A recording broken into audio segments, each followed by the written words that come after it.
Sir सोचिए ना, 500 रुपये की जीविका में अभी हार्ट अटैक पड़ जाएगा, कौन दे रहा है सर हमें कर्जा?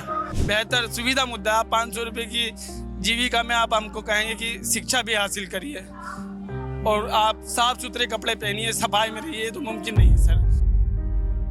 8 घंटे की बात ही खत्म हो गई। 10-10, 11-11 घंटे काम ले रहे हैं, 14,000 13,000 रुपए सैलरी दे रहे हैं। महंगाई के जमाने में अपनी मेहनत का भी हक ना मिले तो अभी साफ है। जब उसे कोई कंपनी मालिक पूरी तनख्वाह ना दे तो उसको यह हक राइट होना चाहिए कि वो अपनी लड़ाई अकेले लड़े।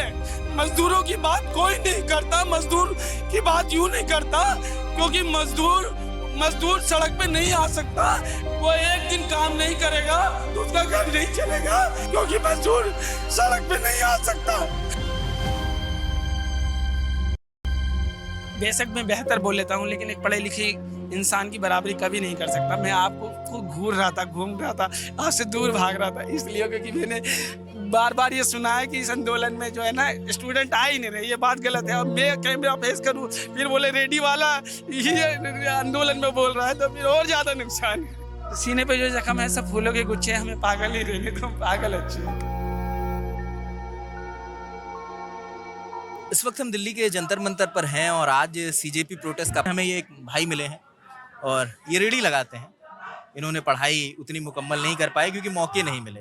रेडी लगाकर कमाते हैं, स्लम में रहते हैं। तो इनकी कहानी मुझे लगा कि इस प्रोटेस्ट में इनकी कहानी भी आप तक लेकर आना चाहिए। क्या नाम है आपका दोस्त? सबसे पहले सर जय श्री कृष्णा, सलाम, सत श्री अकाल, जय भीम। मेरा नाम मोहम्मद इरफान है और मैं दिल्ली के एक स्लम एरिया में रहता हूँ और रेडी लगाता हूँ और मैंने कोई पढ़ाई लिखाई नहीं करी है। मेरा आने की सर मुख्य वजह ये थी क्योंकि मैंने सोशल मीडिया के माध्यम से फ़ोन चलाता हूँ। सोशल मीडिया के माध्यम से अभिजीत दीप के, आशुतोष राका, सौरभ दास और विजेता दहिया, इनके द्वारा एक मुहिम स्टार्ट की कि कुछ देश में कुछ जो छात्र अपने मकाम के लिए, अपनी ज़िंदगी को बेहतर बनाने के लिए जो हायर एजुकेशन में जाते हैं, मतलब डॉक्टर इंजीनियर बनने के लिए, एक बड़ी पढ़ाई के लिए जो अपनी मेहनत करते हैं, उसमें सर एक बहुत बड़ी कुर्बानी भी होती है। क्योंकि मैं स्लम में रहता हूँ, हमारे यहाँ 12वीं से पहले ना स्कूल ड्रॉप आउट करने वालों की संख्या बहुत ज़्यादा होती है।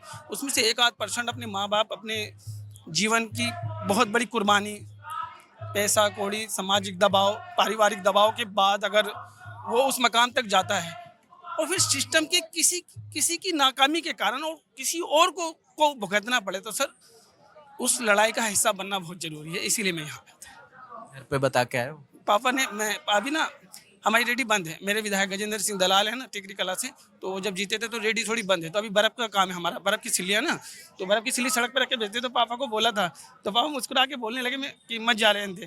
फिर भी वो सो रहे थे तो मैं बिन बताए आ गया।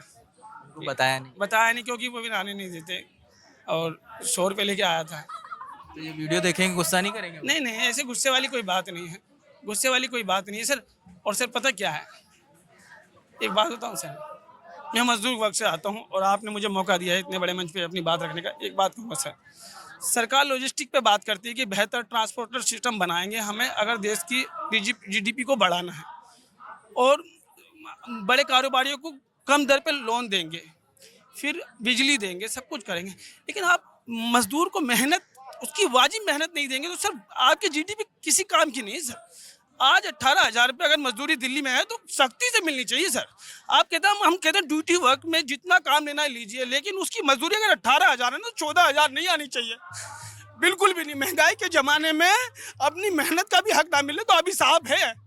जो बातें किताबी हैं वो ज़मीन पे होनी चाहिए कि एक आदमी अगर 10वीं या 12वीं पढ़ाए, 8वीं 9वीं पढ़ाए तो उसको अपनी मेहनत का सम्मानजनक पैसा मिलना चाहिए। अभी 18,000 स्केल है, लेकिन आपको दिखा दूं 8 घंटे की बात ही खत्म हो गई। 10-10, 11-11 घंटे काम ले रहे हैं, 14,000 13,000 रुपये सैलरी दे रहे हैं।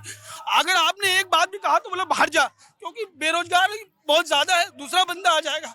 आपका माइक, मैं ये नहीं कहता कि सब कुछ बदल देगा, लेकिन आपका माइक उन वंचित और शोषित लोगों की आवाज़ को संसद तक पहुँचा सकता है। लेकिन कई दफ़ा लगता है 1980 के चीन को मैंने देखा और 1980 के भारत को देखा, लेकिन 2026 के भारत को देखो और 2026 के चीन को देखो। वहाँ के जो श्रमिकों की जो जीवन जीने की शैली है और भारत की जो श्रमिकों की जीवन जीने की शैली है, वो जमीन और चांद का फर्क है सर। जब वो कर सकते हैं अपने श्रमिकों के लिए बेहतर जीवन, तो आप क्यों नहीं कर सकते? मैं एक मजदूर हूँ, इसीलिए ये बात कह रहा हूँ, समझ रहे ना? मैं मजदूर वर्ग से आता हूँ और मैं इस देश के तमाम मजदूर वर्ग की पीड़ा को समझता हूँ। मैं कोई पढ़ा लिखा नहीं, शिक्षित नहीं, किसी राजनीतिक दल से नहीं हूँ, ना भविष्य में मैं नेता बन सकता हूँ, ऐसी कोई ख्वाहिश नहीं है। आपने मौका दिया है तो अपने दिल की बात कर रहा हूँ, इस देश के श्रमिकों का जीवन बदल दीजिए। एक बात बताइए इरफान भाई, आप प्लीज परेशान मत होइए। मैं दिल से बता रहा हूँ नहीं, सर। नहीं, आप बिल्कुल आप आराम से बात मुझे धर्म जाति का मतलब नहीं है, ठीक है आपको जो एजेंडा चलाना है चलाइए, लेकिन आप कहते हैं हम श्रमिक पोर्टल बना रहे हैं, सभी को उसमें जोड़ रहे हैं, उससे आपकी दी हुई 1500 की सहायता नहीं चाहिए। जो मेहनत कर रहा है उसको हक दीजिए। जब उसे कोई कंपनी मालिक पूरी तनख्वाह ना दे तो उसको यह हक राइट होना चाहिए कि वो अपनी लड़ाई अकेले लड़े, ना कि किसी संगठन या दल की उसे मदद लेनी पड़े। सब बेकार हैं, सब बेकार है। मजदूरों की बात कोई नहीं करता, मजदूर की बात यूं नहीं करता क्योंकि मजदूर सड़क पे नहीं आ सकता। वो एक दिन काम नहीं करेगा तो उसका घर नहीं चलेगा। इसी का फायदा उठाते हैं सभी राजनीतिक दल, इसी का फायदा उठाते हैं सब राजनीतिक दल, क्योंकि मजदूर सड़क पे नहीं आ सकता, मजदूर सड़क पे नहीं आ सकता। हमसे काम लीजिए, आप काम लीजिए, लेकिन हमारी मेहनत का वाजिब पैसा हमें दीजिए, हमें वाजिब पैसा दीजिए। यहाँ आने का मकसद यही है कि किसी भी स्तर पे समाज में फैले शोषण को खत्म किया जाए। शीश पे बैठे हुए लोग ऐसा कहते हैं कि श्रवण काल चल रहा है, 4 ट्रिलियन की अर्थव्यवस्था में ना पढ़े लिखों का ही जीवन संवरा है, समझ रहे हैं ना? इस पे इतराइए मत। अभी भी ग्रामीण भारत में जीवन नरक है, शहरी स्लम में जीवन नरक है। भरपेट रोटी खा लेना ही जीवन नहीं है। आप 500 रुपए की मजदूरी में हमसे जीएसटी लेते हैं और हम कहते हैं 2 तरह का टैक्स होता है, एक डायरेक्ट और एक अनडायरेक्ट। जब हम 500 रुपए की मजदूरी करके आते, नमक लेते, तेल लेते, उसमें हम जीएसटी देते हैं। कुछ लोग कहते हैं कि हम टैक्स पे के पैसे पढ़ रहे हैं, हम किसी के पैसे पे नहीं पढ़ रहे, हम इस देश के कार्यदाता हैं, लेकिन सिस्टम के सताए हुए हैं। सबकी बात होती है, हमारी बात नहीं होती, क्योंकि हमें बांट दिया जाता है धर्म, जाति और राजनीति में।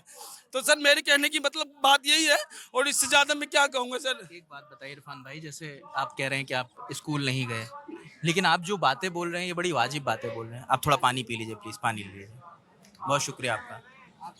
नहीं, बहुत शुक्रिया। हाँ, आप जैसे जो बातें बोल रहे हैं बड़ी वाजिब बोल रहे हैं, तो ये आपने कहीं पढ़ी हैं, सोशल मीडिया से देखी हैं? नहीं सर, या किताबें पढ़ने का शौक है आपको? मैं गूगल से बोलता हूँ कुछ भी सवाल, और गूगल मुझे उसका जवाब देता है। और मैं बचपन से इसी चीज़ का शौक रखता हूँ। मैं भगत सिंह के लेख, आदम गौंडवी के शेर, दुशान कुमार के शेर, मुझे इंटरटेनमेंट के लिए सर साहित्यों का सहारा लेना पड़ता है। कविता भी है मेरे पास जो शायको शेर की है, आपके चैनल पे आई थी, मैं पूरी सुना सकता हूँ सर। पूरी नहीं सुनाऊंगा। कभी स्कूल नहीं गए? नहीं सर, मैं कभी स्कूल नहीं गया सर। मैं स्कूल सलम में पढ़ा हूँ, सलम में रहा हूँ सर। हमारे यहाँ पतम आंगनवाड़ी थी, उसमें थोड़ा पढ़ा हूँ, लेकिन मुझे लिखना पढ़ना इतना नहीं आता सर। मैं लिख बिल्कुल भी नहीं पाता। खाली गूगल पे सवाल बोल देते हैं, उधर से जवाब आ जाता है? उधर से जवाब आ जाता है सर। और मैं जैसे कुछ जवाब मुझे थोड़ी समझ है, जवाब कंफर्म नहीं लगता, तो मैं गूगल से दोबारा पूछता हूँ कि आप कंफर्म है इस बात को लेके, तो सही जवाब फिर आ जाता है सर। ये बात है सर। मैं कोई राजनीति करने नहीं आया सर, मैं एक मजदूर वर्ग से उनकी। मैं ये आपसे नहीं कह रहा कि आप राजनीति करने आए हैं। लोग कह रहे थे सर यहाँ स्टूडेंट नहीं है, और गैर लोग हैं, इसीलिए और डर लग रहा था कि मैं छात्र नहीं हूँ, मैं अपनी बात रखूँ कैमरे के ऊपर, तो फिर कुछ और बात को ले, कुछ और तरीके से बातों को ले। सर कुल मिला के बात ये है, इतना डरने की जरूरत नहीं है सर। और आप नेशनल मीडिया है तो आपने मुझे मौका दिया तहे दिल साहब। और कुछ लोग कहते हैं कि हम जय श्री राम नहीं बोलते, आपको मालूम है। नहीं सर, ज़बरदस्ती नहीं बोलेंगे, प्यार से 1000 बार बोलेंगे। आपके बिना कहाँ बोला, समझ रहे हैं ना सर। रोटी मुद्दा है सर, बेहतर सुविधा मुद्दा है। आप 500 रुपये की जीविका में आप हमको कहेंगे कि शिक्षा भी हासिल करिए और आप साफ सुथरे कपड़े पहनिए, सफाई में रहिए, तो मुमकिन नहीं है सर। जैसे हैं तो हैं सर, इसमें कोई राय नहीं है। कौन कौन है घर में? सब हैं सर घर में, मम्मी पापा हैं, 2 बहनें हैं बराबरी की। क्या बोलूं, सारी तकरीरें ना संपन्न लोगों के लिए हैं।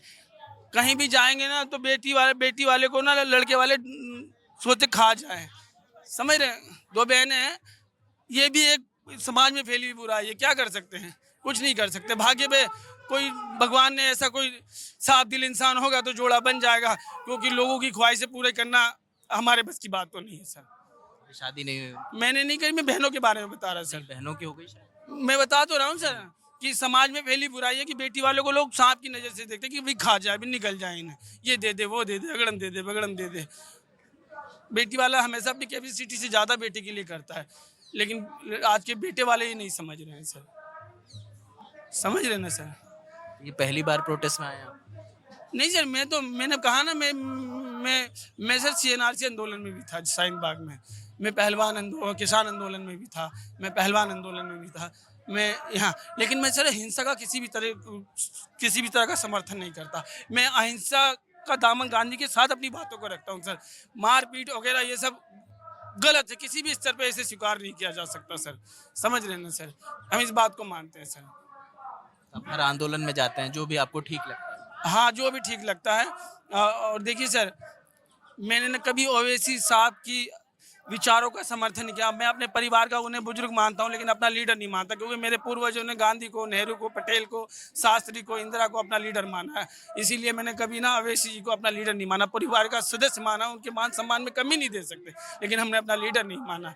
समझ रहे हैं सर? हर बात को बारीकी से बता सकते हैं सर। तो ये सारी नॉलेज गूगल से लिया? सर 35 साल का हूँ सर मैं। 92 में जन्म हुआ था सर मेरा। किताबें पढ़ना आता? पढ़ना नहीं आता? पढ़ाई नहीं आती सर मेरे को। मैंने बताया ना,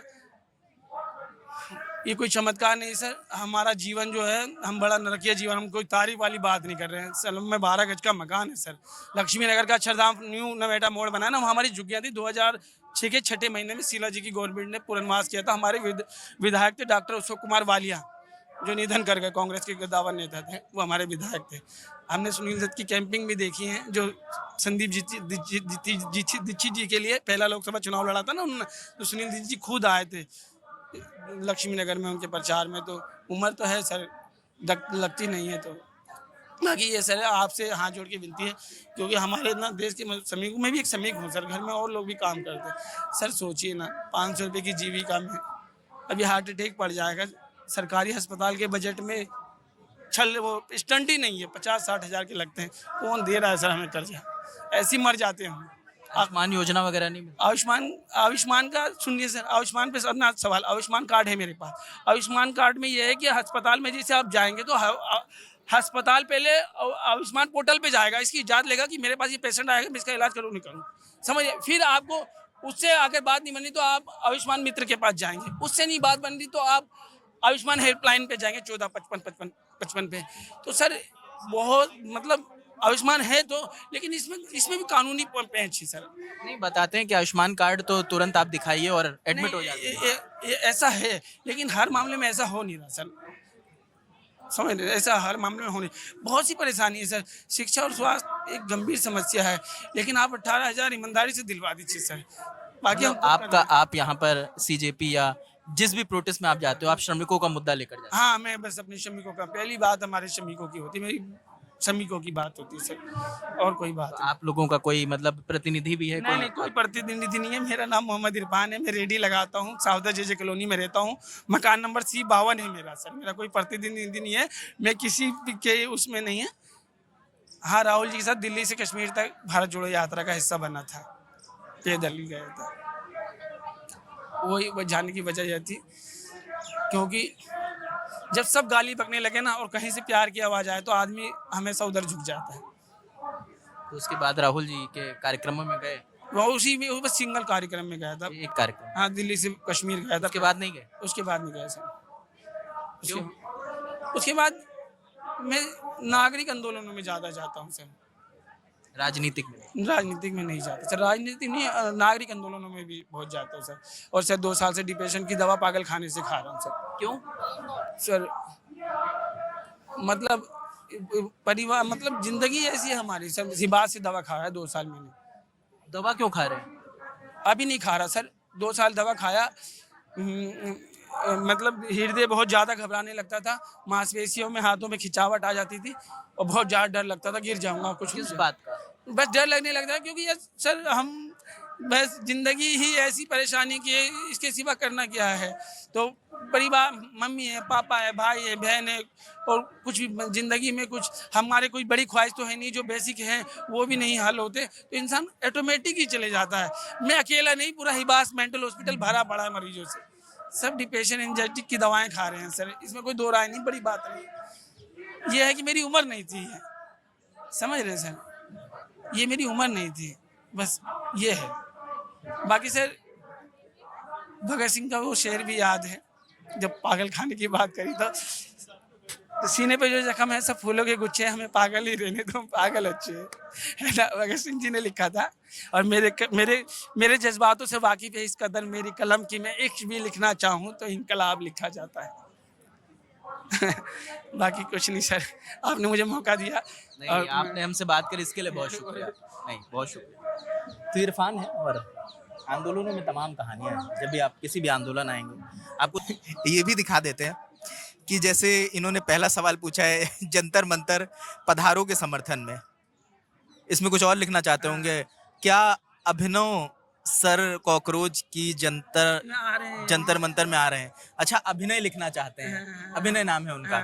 हाँ, अच्छा। और देखिए, मेहरो बलोच नहीं है, पाकिस्तान की बलोच एक्टिविस्ट, उनके बारे में मैंने 3 घंटे कल गूगल पे सर्च किया। मैं कहता हूं कि गांधीवादी तरीके से, जिस तरीके से महलोज बलोच को आंदोलन कर रही हो, अपने लोगों के अधिकारों की लड़ाई लड़ रहे हैं, पाकिस्तानी सेना और सरकार 70-75 सालों से उन पे दमनकारी और हथियारबंद तरीके से उनके लोगों को अगवा कर लेती है, आंखें निकाल लेती हैं, और वो खुद को इस्लामिक राष्ट्र मानते हैं। इस्लामिक सिद्धांतों से विपरीत है ये बात। किसी पे जुल्म करना कहाँ से वाजिब है, और पाकिस्तान का कोई मौलाना इसकी निंदा नहीं करता। तो सब सर मैं कहता हूँ ना, देश को चलाने के लिए, मतलब सत्ता में आने के लिए धर्म की जरूरत है, लेकिन देश को चलाने के लिए धर्म की नहीं, क्योंकि धर्म ना न्याय संगत बात बताता है, और धर्म में जो कट्टरता है, धार्मिक कट्टरता, वो क्रूरता सिखाता है, क्योंकि धर्म तो न्याय संगत बात बताता है, और धर्म में जो कट्टरता है वो क्रूरता सिखाता है। तो ये आपने कभी नौकरी करने की कोशिश करी?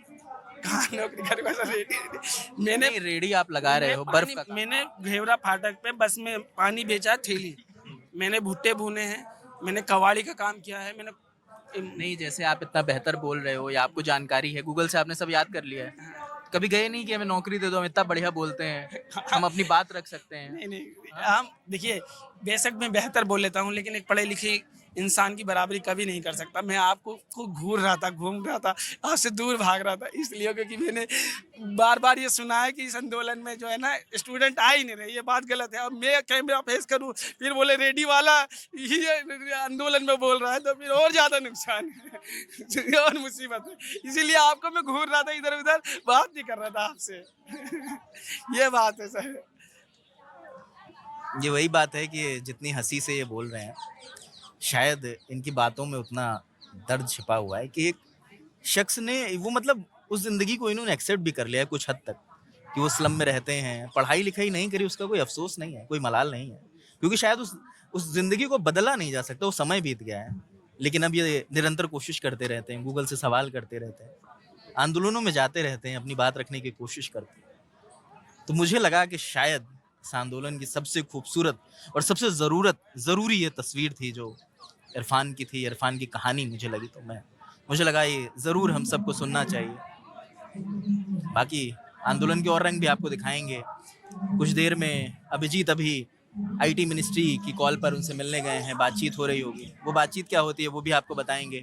कुछ टीचर इनके समर्थन में जंतर मंतर पहुंच रहे हैं, अभिनय सर हैं, वीरेंद्र सर हैं, वो यहाँ पर, विजेंद्र सर वो यहाँ पर पहुँचने वाले हैं। तो बाकी जो भी होगा वो अपडेट देते रहेंगे। इरफान की कहानी पर आप क्या सोचते हैं, ये ज़रूर मुझे बताइएगा, और अगर आपकी नज़र में भी इरफान जैसी कहानियाँ हैं तो वो भी